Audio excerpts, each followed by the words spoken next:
today's video, we're taking a look at two fantastic XGIMI projectors. We're going to be comparing the XGIMI Horizon Pro 4K with the XGIMI Ultra 4K and seeing whether it's worth spending that little bit more for the Ultra. Don't forget to hit the red button to subscribe and give this video a thumbs up and click the notification bell to get my next video first.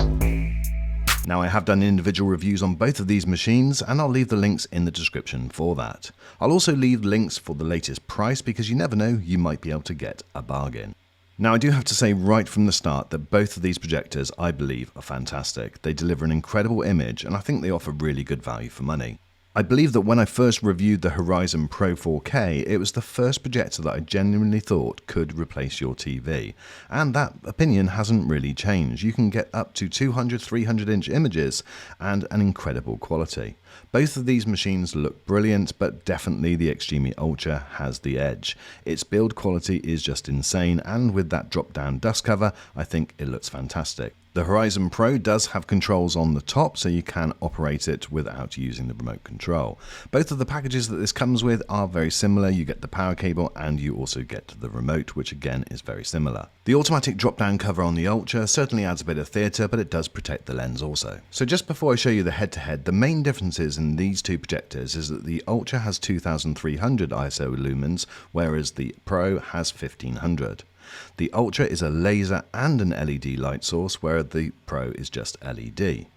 There are two 12-watt speakers, and we'll test whether that is particularly better or whether it's just about the same as on the Pro, which is two 8-watt speakers. There is optical zoom as well as digital zoom also on the Ultra, which is a really nice touch. And the Ultra has Dolby Vision, HDR10 and HLG, whereas the Pro doesn't have Dolby Vision. And input lag, if you're in game mode, is definitely far more reduced on the Ultra rather than the Pro. So that could be big news for gamers. Now, in terms of colour production, I do believe that the Ultra is by far the better machine. It just gives you more options and you've got extra features where you can go in and really match the colour. On my full review, I did this scene here, which was a source image on the bottom right corner and then what it produced on the actual screen. And as you can see, the colour reproduction is fantastic.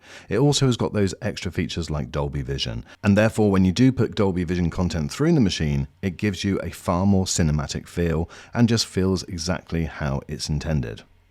Both of these have great smart technology built in, but I do believe that the Ultra has the added advantage because it does have that optical zoom as well as digital zoom. There's also a new feature this year which is wall color adaptation, and this is where you can set the color of your wall and it will then adjust the picture automatically to compensate for that color. Now, this is obviously great if you don't want to have to paint a wall to white or to a darker gray in order to get the best picture. It does it automatically for you.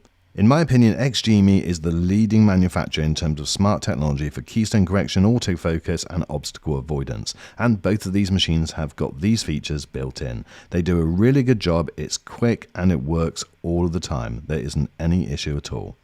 Now, these features come into their own if you've got a room where you don't want to have the projector right in front of the screen or wall. It means that you can have it off on an angle like this and you'll still get a perfectly straight image. It really is something which is very, very usable. For you gamers out there, then you may want to edge towards the Ultra because you do get that lower input lag. In game mode, it's as low as 17 to 18 milliseconds. Now, that is compared to around 35 milliseconds on the Pro. Don't get me wrong, I still love playing on the Pro, but it is noticeably different and you will notice the difference. So therefore, that might be a reason to edge slightly more towards the Ultra. Both of these projectors deliver incredible crisp, sharp images, and I think anyone is going to be happy with either one of them. However, with the Pro, I found that it was slightly oversaturated in some scenes, and you would have to then dial that back, compared to the Ultra, where you do get the extra brightness.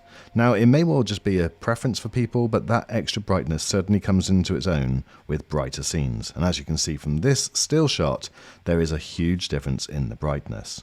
Now, what about if I put these actually side by side? So I've split the screen, you've got the Pro on the left and the Ultra on the right.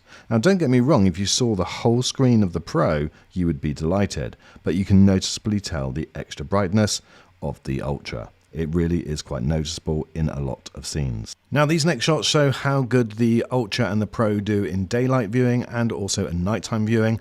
You can see on the left is the Pro, the top one is daylight and the bottom is at night, and on the right hand side is the Ultra, top again is day and the bottom is night.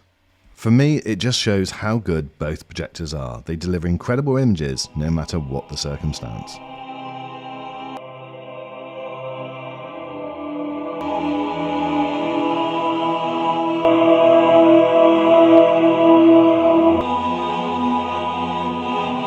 Now, in my opinion, there's not much difference in sound quality between the pair of them. You do get slightly more bass, it seems, with the Ultra, and it maybe goes slightly louder. It also operates on a slightly quieter 28 decibels, opposed to 30 on the Pro. So in summary, my friends, I think this comes down to a couple of features. If you're a gamer, then definitely head towards the Ultra. And if you think you're going to require that extra brightness, then go that route as well. But if you just want an incredible image and you want to save some money, well, then the Pro is going to be fantastic. But either way, whichever you choose, you're going to be getting an incredible projector. Check out the individual reviews. I go into a lot more detail on both of them. And if there's any questions, leave them in the comments. Thanks, my friends, for watching this video, and I look forward to seeing you on the next.